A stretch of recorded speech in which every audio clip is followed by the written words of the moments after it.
आंकड़ों को फिर है पटाना।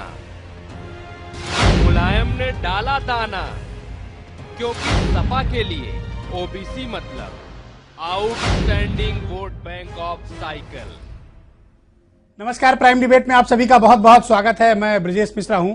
प्राइम डिबेट में हम उत्तर प्रदेश के सबसे बड़े मुद्दे की चर्चा करते हैं और आज उत्तर प्रदेश में मुलायम सिंह यादव ने सबसे बड़ा मुद्दा दे दिया है, अति पिछड़ी जातियां। दरअसल उत्तर प्रदेश में 17 अति पिछड़ी जातियां हैं जो लगातार खुद को शेड्यूल्ड कास्ट में शामिल किए जाने की डिमांड कर रही हैं। और ये मामला अभी से नहीं, पिछले 13 सालों से जब राजनाथ सिंह उत्तर प्रदेश के मुख्यमंत्री हुआ करते थे तब से मुद्दा गर्म है। लेकिन इन 13 सालों में 17 अति पिछड़ी जातियों को जिसके अब तक इंसाफ नहीं मिला है, ऐसा उनका मानना है और लगातार दावा है। अब चूंकि ओबीसी का फार्मूला बिहार में सुपर हिट रहा है और बहुत रिकॉर्ड तोड़ तरीके से नीतीश और लालू की जीत वहां पर ओबीसी वोटों के कारण हुई है, तो अब मुलायम सिंह यादव को भी लगता है कि अगर इन ओबीसी में इन 17 जातियों को अगर उन्होंने लुभाने में कामयाबी हासिल कर ली और आने वाले वक्त में उत्तर प्रदेश में असेंबली इलेक्शंस में इनके वोट मिल जाते हैं तो मुलायम सिंह यादव की नैया पार हो सकती है, यानी उनकी सरकार रिपीट कर सकती है, ऐसा उनका मानना है। अब महत्वपूर्ण बात यह है कि ये 17 जातियां जिन्होंने 2014 में मुलायम सिंह यादव को भले ही वोट न किया हो, बीजेपी में वोट कर दिया हो, अब मुलायम सिंह को लगता है कि इनको नए सिरे से लुभाया जाए। इसके लिए आज लखनऊ में कैबिनेट मंत्री गायत्री प्रसाद प्रजापति ने एक बड़ा सम्मेलन बुलाया और उस सम्मेलन में मुलायम सिंह यादव ने ये बात रखी कि 17 अति पिछड़ी जातियों के साथ जुल्म ज्यादती हुई है और इनको शेड्यूल्ड कास्ट में शामिल किया जाना चाहिए। यानी अब जो ओबीसी कार्ड बिहार में खेला गया वही ओबीसी कार्ड अब उत्तर प्रदेश में खेला जा रहा है। तो ओबीसी वोट्स के सहारे उत्तर प्रदेश में मुलायम सिंह यादव ने एक नया दांव चला है। मेरे साथ इस विषय पर खास चर्चा के लिए आज 4 मेहमान स्टूडियो में मौजूद हैं, जिसमें समाजवादी पार्टी के ओबीसी समाज के नेता और एमएलसी राम सुंदर निषाद मेरे साथ स्टूडियो में मौजूद हैं। मेरे साथ उत्तर प्रदेश के बहुत जाने माने पत्रकार और पॉलिटिकल एनालिस्ट हेमंत तिवारी मौजूद हैं। मेरे साथ उत्तर प्रदेश में भारतीय जनता पार्टी के बहुत फायर ब्रांड प्रवक्ता आईपी सिंह और कांग्रेस के प्रवक्ता सुरेंद्र राजपूत। बहुत स्वागत आप चारों का। राम सुंदर निषाद, सबसे पहले तो मैं आपसे शुरू करता हूं। दरअसल मैंने एक ट्रेंड देखा है कि जब भी चुनाव आने वाला होता है उसके 1 साल 1.5 साल पहले इस तरह के सम्मेलन बुलाए जाते हैं, डिमांड रखी जाती है, जातियों को की भावनाओं को भड़काया जाता है, उनको एक लॉलीपॉप पकड़ा दिया जाता है कि अब तुम्हारे लिए ये करेंगे। तो आप लोगों को अपनी जाति की भलाई की तभी याद कब क्यों आती है जब चुनाव नजदीक होता है? बोलिए। हमारे लिए ये नई विषय नहीं है। हम लोग तो बहुत पहले से, स्वतंत्रता के बाद से ही ये 17 बिरादरी को अनुसूचित जाति में देने के लिए संघर्ष हमारे नेता सब करते रहे। और सबसे बड़ी बात है कि समाजवादी पार्टी के नेता राष्ट्रीय अध्यक्ष मुलायम सिंह यादव आज से नहीं, शुरू से ही इन बिरादरियों के फेवर में रहे कि इनको अनुसूचित जाति का दर्जा मिलना चाहिए। अच्छा, एक बताओ, 3.5 साल से अखिलेश यादव की सरकार है, समाजवादी पार्टी के शासन है, क्या दिया 17 जातियों को? 17 जातियों के संबंध में 2 बार हमारे मुख्यमंत्री जी ने प्रस्ताव बना करके, कमेटी बना करके, प्रस्ताव बना करके और केंद्र को भेजने का काम किया। चलो केंद्र को भेजा ना, केंद्र ने नहीं किया, आपने क्या किया? हम तो आपने कुछ नहीं किया ना, आपने सिर्फ चिट्ठी लिखी। चिट्ठी नहीं लेके विधानसभा से हमारे राष्ट्रीय अध्यक्ष जी ने, जब मुख्यमंत्री थे तो विधानसभा से, वो तो पिछली बार की बात बता रहे हो जब नेताजी थे। नेताजी आपको कुछ नहीं मालूम? नहीं, इसमें भी कोई तैयारी नहीं की आपने। ओके, हेमंत तिवारी, ये 17 अति पिछड़ी जातियों के लिए के नाम पर आज जो कुछ भी सम्मेलन या हुआ है, इसके क्या पॉलिटिकल इम्प्लीकेशंस हैं, राजनीतिक मायने क्या हैं इसके? देखिए, मुलायम सिंह यादव जी ने जो बात कही, उन्होंने कहा कलेक्टर बनना है आपको, पटवारी नहीं, मतलब दिल्ली जाने की बात कही, लेकिन निशाना उनका दोबारा लखनऊ वापसी का है और शायद इसी के लिए कवायद चल रही है। आपको याद होगा कि 2014 के लोकसभा चुनाव के पहले भी इन 17 जातियों की जो ये मांग चल रही है, इसको उठाते हुए रथ निकला था और गायत्री प्रसाद प्रजापति ने इसमें काफ़ी मेहनत की थी, लेकिन शायद जैसा आपने बताया, सही बताया कि इसका कोई नतीजा नहीं निकला।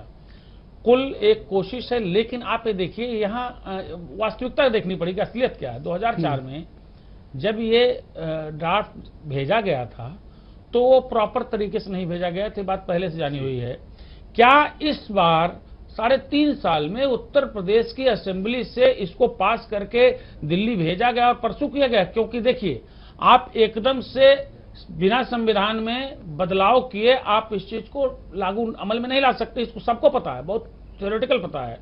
उसके लिए आपको यहां से जाएगा प्रस्ताव इन प्रॉपर फॉर्मेट, असेंबली से पास होकर के लोकसभा में पेश होगा, केंद्र सरकार की इसमें बड़ी भूमिका होगी और कम से कम जहां तक मुझे लगता है कि 3/4 संसद से के 3/4 बहुमत से पास होने के बाद ही यह वास्तविक रूप ले सकता है। ये मैं तो कहता हूं हेमंत की जो छोटे छोटे फायदे हैं जो तहसील और थाना स्तर पर मिल सकते हैं इन अति पिछड़ी जातियों की, यही दे दो बहुत है। मैं ब्रजेश, यही नहीं दे रहे हो जो आपके हाथ में है। बहुत सही सवाल है। आप बताइए कि ये राजभर, निषाद, मल्लाह, मछुआरा, गौड़, तुरही, काछी, प्रजापति, तुरहा, हाँ प्रजापति और कहार, धीमर, वाथम, ये सब जातियां हैं। इनको कौन से ठेके पट्टे में, कुछ साल पहले शायद बात आई थी इसी सरकार में कि कुछ ठेके पट्टे इन चीजों में इनको अलग से, मैं कहता हूँ सर्टिफिकेट ही दे दो, ये तो कम से कम वो अपना कुछ रोजगार तो कर पाए। आईपी सिंह, 17 अति पिछड़ी जातियों के लिए आपकी सरकार ने क्या किया?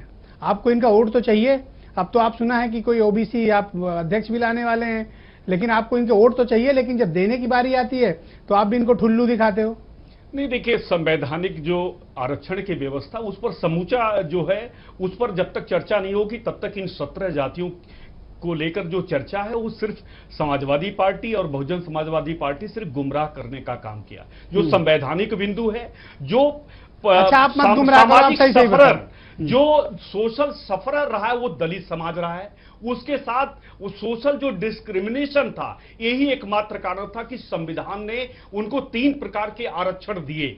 और जो इकोनॉमिक बैकवर्डनेस को लेकर जो अति पिछड़ा को आरक्षण दिया संविधान ने, उसमें 27% में से 25% आरक्षण सिर्फ 4 जातियां उसका लाभ लेती हैं, जिसमें सर्वाधिक 25% से ऊपर मतलब 2% में अति पिछड़ा जाता है, जिसमें सिर्फ यादव जाति को लिया जाए तो 21 से 22% रिजर्वेशन सिर्फ एक जात ने लिया और लाभ 4 को मिला।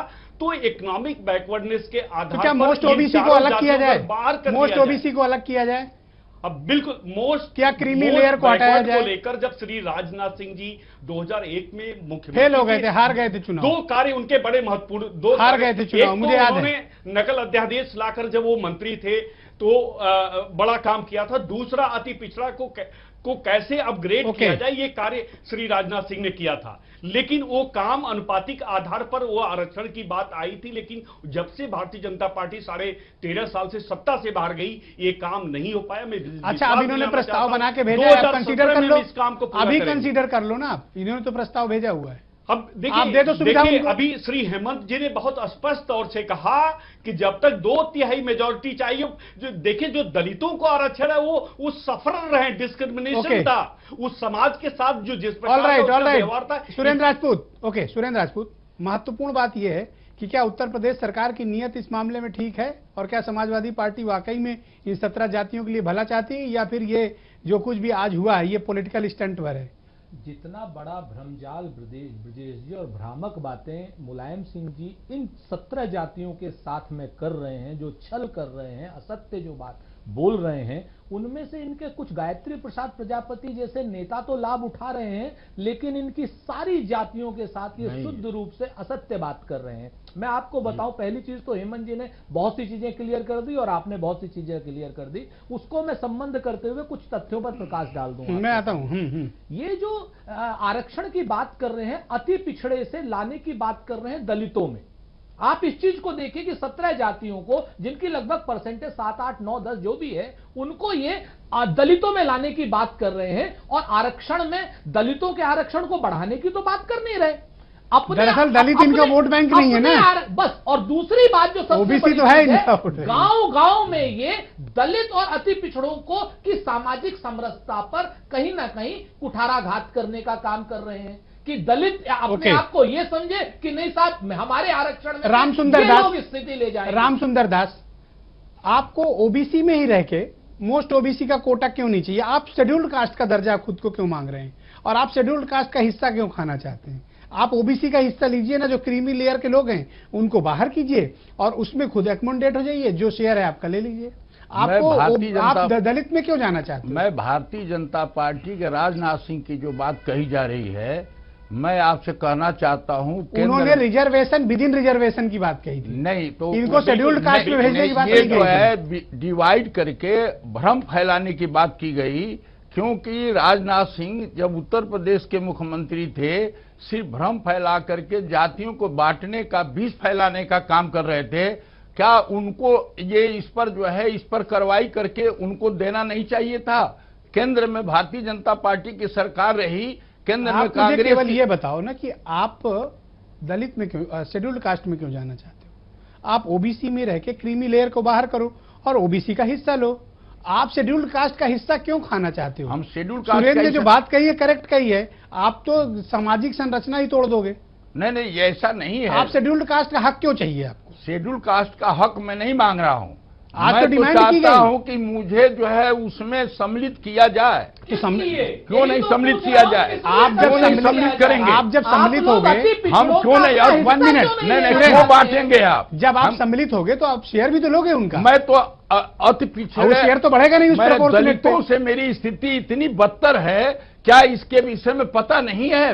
भारतीय जनता पार्टी के लोग, कांग्रेस के लोगों को पता नहीं है कि दलित जो जिनका आरक्षण मिला है वो कहां से कहां निकल गए? IAS IPS कहां से लोकसभा में कहां नहीं चले गए? इसके बाद से क्या मानवता को ये ताक पर रख दिया जाएगा? हेमंत तिवारी, क्या वाकई में ये मोस्ट ओबीसी की हालत दलितों से भी ज्यादा खराब है? और क्या ये जो दावा कर रहे हैं ये पॉलिटिकल स्टंट है या सच्चाई है? आपको क्या लगता है? और देखिए, इसको तो कोई कॉमन आदमी भी बता सकता है कि इसमें राजनीति ज्यादा बड़ी है। और एक चीज बहुत साफ है कि जब तक इसको राजनीतिक चश्मे से देखा जाता जाएगा, इसका कोई समाधान नहीं निकलने वाला है। आप 2004 अच्छा, सपा की नीयत साफ है इनके प्रति, ऐसे ही है? बस देखिए, वोट लेने के लिए सबकी नीयत बदल जाती है और हमारे ख्याल में उसके लिए भाजपा भी बराबर दोषी होता है और सपा भी होता है और कांग्रेस भी होता है।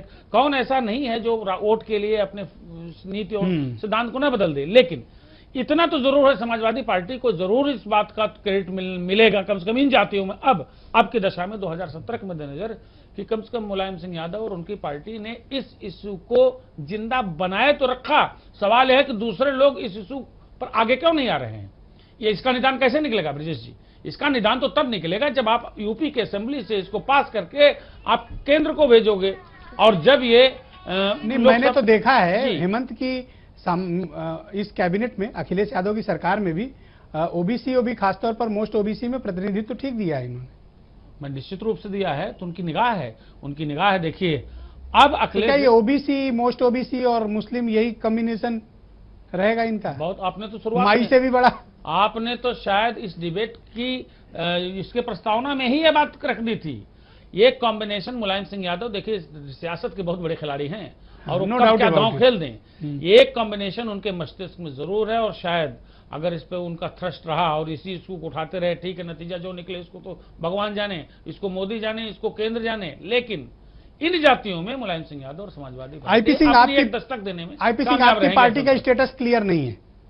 नहीं, बिल्कुल स्टेटस क्लियर है, लेकिन एक बात ये बात समझना होगा कि आरक्षण को लेकर सोशल जस्टिस के नाम पर 1990 से लेकर 2015 तक अगर देखा जाए तो समाजवादी पार्टी या बहुजन समाज पार्टी उत्तर प्रदेश में लगातार आरक्षण के आधार पर ये पार्टियां उत्तर प्रदेश में राज करती रही। लेकिन क्या 27 में से 25% रिजर्वेशन का लाभ किनको मिला? क्या अति पिछड़ों को लाभ मिल सकता था या नहीं मिल सकता था? लेकिन सफाई में एक चीज मुझे बताओ, एक सफाई के अंदर बहुत अच्छा क्वेश्चन है, बार बालाओं का डांस हो रहा है, मेरे सवाल और बार बालाओं के डांस से जो समाजवाद आने वाला है, ये साफ दिखाई देता है कि मुलायम सिंह का परिवार कौन सा धंधा करता कि हर साल सैकड़ों करोड़ रुपए गायत्री प्रसाद प्रजापति से लेकर यूपीडा से लेकर तमाम पैसे खर्च होते हैं। लेकिन इस पर कोई सफाई ये पार्टी नहीं देती। मुझे एक बात का जवाब सुप्रीमो देते हैं। आप मुझे बताओ कि मोस्ट ओबीसी जो हैं, अति पिछड़ी जातियां हैं, भारतीय जनता पार्टी क्या इनको चाहती कि शेड्यूल्ड कास्ट के सेक्शन में चले जाएं या फिर आप इनको ओबीसी में ही रखना चाहते हो? क्लियर आंसर दो, बहुत लोग सुन रहे हैं। स्पष्ट रूप से कहना चाहता हूं कि भारत के संविधान को जो बाबा भीमराव अंबेडकर ने जो संविधान प्रस्तुत किया, उसमें किसी प्रकार की कोई व्यवस्था नहीं है, क्योंकि सोशल सफरर के नाम पर और डिस्क्रिमिनेशन के नाम पर वो बीजेपी का स्टैंड क्लियर है कि मोस्ट ओबीसी कैटेगरी में ही रहे। सुरेंद्र राजपूत सिर्फ गुमराह करती है और गुमराह के सुरेंद्र राजपूत, आपकी पार्टी का क्या स्टैंड है? अति पिछड़ी जातियां शेड्यूल्ड कास्ट में जानी चाहिए या फिर इनको ओबीसी में ही रहना चाहिए? अगर क्रीमी लेयर की जो इस समय केंद्र सरकार ने रिपोर्ट बनाई है ब्रजेश जी, अगर उस रिपोर्ट, अब तो बीजेपी कोई एडवेंचर नहीं करेगी क्योंकि धोखा खा चुकी है बिहार में। वो रिपोर्ट अगर भारतीय जनता पार्टी राष्ट्रीय स्तर पर लागू कर दे, इन्हीं की रिपोर्ट बनाई हुई है, हमारी रिपोर्ट नहीं है वो, अगर वो रिपोर्ट ये लागू कर दें तो निश्चित तौर पर मैं आपसे बताऊं, अति पिछड़ी जातियों को किसी और जगह जाने की कतई जरूरत नहीं है, क्योंकि उसमें उस रिपोर्ट में बड़ा स्पष्ट है कि जिन 4 जातियों की भारतीय जनता पार्टी के प्रवक्ता घोषणा कर रहे हैं, उन चारों जातियों को उस रिपोर्ट ने कहा है कि इन जातियों को ओबीसी में रहना चाहिए या नहीं रहना चाहिए, बड़ा प्रश्न चिन्ह लगाया है। तो भारतीय जनता पार्टी के ऊपर ये एक नैतिक जिम्मेवारी है कि उस रिपोर्ट को लागू करें और ओबीसी में मोस्ट ओबीसी को उनका हक दिलवाए। तो मतलब आप भी चाहते हो कि वो शेड्यूल कास्ट सेक्शन में ना जाएं, ओबीसी में ही रह के क्रीमी लेयर हटा के वो अपना हिस्सा ले, यही ना बात है कि आज की यही कहना चाह रहे हो ना? जितना हिस्सा है, मैं चाहता हूं क्लैरिटी आती जाए, इसमें यही है ना ब्रजेश जी? एकदम क्लियरिटी है कि मोस्ट ओबीसीज को जो 27% आरक्षण है उसमें इनके लोगों को बड़ी हिस्सेदारी मिलनी चाहिए, पूरी हिस्सेदारी मिलनी चाहिए, रिजर्वेशन विद इन रिजर्वेशन ना मारा जाए, इस चीज की व्यवस्था होना चाहिए। कांग्रेस ये चाहती है कि रिजर्वेशन विद इन रिजर्वेशन, उनको पूरा प्रतिनिधित्व मिले, reservation with in the reservation मिले, और अगर नहीं ऐसा संभव होता है तो तमिलनाडु की तरीके से स्पेशल स्टेटस दे करके इन सब लोगों को एमबीसी रामसुंदर निषाद कहीं ना कहीं एकोमोडेट। रामसुंदर दास 3.5 साल हो गए समाजवादी सरकार को, 17 पिछड़ी जातियों के लिए आपने क्या काम किया मुझे बताइए? 17 जातियों के लिए 7.5% विकास में स्थान दिया गया है। क्या दिया है उनको? जो कौन सा विकास किया आपने में इनके हर लिए? जगह जो है इनको जो सुविधा चाहिए, क्या क्या सुविधा? उनको सुविधा ठेकेदारी में, उनको वह विकास में, हर जितने विकास में कौन से विकास हुए तो मैं जानना चाहता हूं, बताइए। पाइप का है,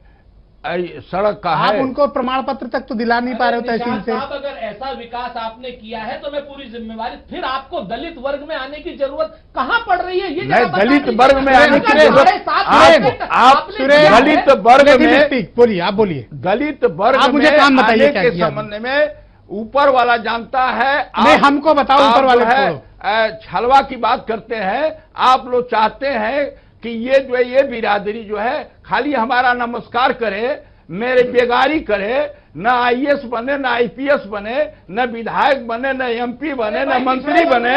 मैं ये कहना चाहता हूं कि केंद्र में जब आपकी सरकार रही कांग्रेस और बीजेपी की, क्या आपने कभी सोचा, प्रदेश में सरकार लगातार आपकी रही, कभी आपने सोचा कि ये गरीब जो है, आप देहात में जाकर देखिए, जब आप जाएंगे देहात में, गांव में जाएंगे तो पता चलेगा गांव में न रोड है, न मकान है, न पढ़ाई के लिए स्कूल है, न कुछ है, हर तरह से स्थिति खराब है। आपने कभी जो है मानवता को साथ पर रख करके आपने कभी सोचा कि समझिए कि इनके लिए कुछ भला होना चाहिए, इनका विकास होना चाहिए? मैं तो अपने राष्ट्रीय अध्यक्ष नेताजी को कहना चाहता हूं, चाहे मुख्यमंत्री जी, हमने तो मैनिफेस्टो में भी ये कहा था 17 बिरादरियों के विषय में कि जब हमारी हुकूमत में आएंगे तो 17 बिरादरियों के आरक्षण के लिए हम व्यवस्था करेंगे।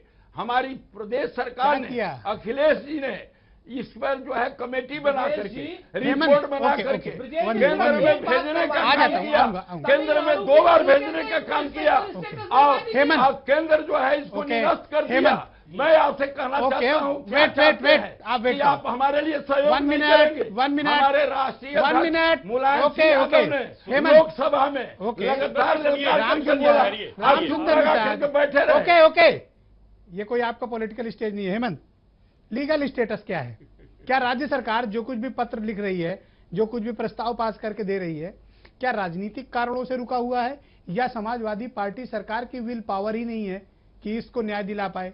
अभी मैंने इतनी बातें की, ये कुछ नहीं बता पाए कि उन्होंने की 3.5 सालों में 17 अति पिछड़ी जातियों के लिए मौजूदा प्रदेश सरकार ने क्या काम किया। सिर्फ एक बात इन्होंने बताई कि विकास में कुछ शेयर दिया है। क्या विकास है ये हमें भी नहीं पता। लोगों को भी नहीं पता, जिनको मिला है उनको भी नहीं पता। Hemant please continue. देखिए मैं ये कहना- संवैधानिक स्थिति बहुत स्पष्ट है, उस पर हम लोग चर्चा कर चुके हैं कि जब तक आप संविधान में संशोधन नहीं करोगे इसका कोई सम्यक समाधान नहीं निकल सकता, और आपको 2-3 चीजें करनी पड़ेंगी। जैसे अभी एक प्रश्न उन्होंने किया कि अगर इनको मान लीजिए आप दलित वर्ग में लाते हैं, शेड्यूल कास्ट में लाते हैं, तो क्या शेड्यूल कास्ट का जो मौजूदा स्तर है रिजर्वेशन का उसको आप बढ़ाएंगे, कई कॉम्प्लिकेशंस होंगे। देखिए यहाँ नीति और नीयत दोनों में बहुत एकदम कैटेगरिकल फर्क है। मुलायम सिंह यादव जी के पास 3 साल था पहले, 2004 से लेकर के 2007 तक, जब उनके कांग्रेस से बहुत अच्छे संबंध थे, सपोर्ट कर रहे थे, चाहते तो बातचीत करके म्यूचुअल अंडरस्टैंडिंग से इसकर एक कंक्लूजन पहुंच सकते थे। उसके बाद भी कांग्रेस के साथ 2012 से 2014 के बीच करीब 1.5 साल का वक्त और रहा, जब इनके अच्छे संबंध रहे, चाहते तो उस वक्त भी बात आ सकती थी। इसीलिए मैं कह रहा हूं, मैं किसी की नीयत पे शक नहीं उठा रहा हूं, लेकिन अगर आपको वाकई किसी को लाभ दिलाना था तो आपने अपॉर्चुनिटी गंवाई क्यों? या तो फिर मुलायम सिंह यादव और समाजवादी पार्टी दोषी है, या फिर कांग्रेस ने इसको सपोर्ट नहीं किया। दोनों में किसी न किसी उसकी आप जिम्मेदारी मुझे लेनी एक चीज पड़ेगी। ये बताओ हेमंत कि अचानक से ये अति पिछड़ों के लिए मोहब्बत कहाँ से जग गई? क्या ये जो बिहार में चुनाव परिणाम बदले हैं, जो आए हैं नतीजे, उसके बाद से ये अति पिछड़ों के लिए अचानक से दिल में बड़ी हुक जगी, बड़ा प्यार जगा और अचानक से गले लगाने का अभियान चालू हो गया? मैंने देखा बीजेपी भी बड़ा इमोशनल हो रही है अति पिछड़ों के लिए, कांग्रेस तो बहुत स्टेटस लेके आ गई, समाजवादी पार्टी में तो आज मतलब बड़ा इमोशनल भाषण गायत्री, शिवपाल और मुलायम सिंह यादव ने दिया। हेमंत देखिए ऐसा है कि मुलायम सिंह यादव ऐसे राजनीतिक व्यक्ति हैं जो दूर से तूफान बांध लेते हैं। देखिए बिहार चुनाव के नतीजे आने के पहले उन्होंने यहाँ मेकओवर कर दिया पूरी सरकार का, अगली रणनीति बना ली 2017 में कैसे आना है। उसी रणनीति के तहत उनको मालूम था कि बिहार के रिजल्ट्स क्या होंगे, और बिहार के रिजल्ट्स के बाद उन्होंने इस बात पर फोकस दोबारा से किया, क्योंकि उनके अलावा इस इशू किसी ने उठाया नहीं था।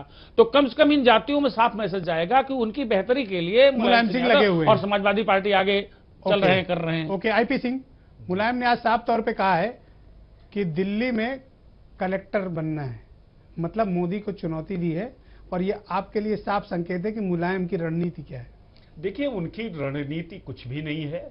उत्तर प्रदेश में कुछ ऐसा माहौल हो गया कि सपा और बसपा, तो बसपा को कैसे पराजित करे, यही एकमात्र कारण था कि समाजवादी पार्टी को स्पष्ट बहुमत प्राप्त हो गया। लेकिन 1989 से लेकर अभी तक देख लिया जाए 2015 तक कभी भी उत्तर प्रदेश में कोई सरकार रिपीट नहीं की है, और जिन आरक्षण के आधार पर, ओबीसी के आधार पर मुलायम सिंह सत्ता में आए हैं, अदर्स ओबीसी का शेयर 65% बैठता है, लेकिन उसका हक मारने का काम किया, और सिर्फ अपने परिवार का विकास और अपने गायत्री प्रसाद प्रजापति जैसे 2-4 मंत्रियों का और उस परिवार का कैसे विकास हो, उस पर यह सरकार फोकस करती है। इसलिए कहीं कुछ नहीं होने वाला, साफ हो जाएगा 2017 के चुनाव में। क्या ये बिहार का परिणाम देखकर उत्तर प्रदेश में नए समीकरण बनाने की चाल है, या वाकई में मुलायम सिंह को अचानक बहुत मोहब्बत हो गई अति पिछड़ों से? इसको कहते हैं ना कि जब कश्ती साबित व सालिम थी, साहिल की तमन्ना किसको थी, अब ऐसी शिकस्ता कश्ती में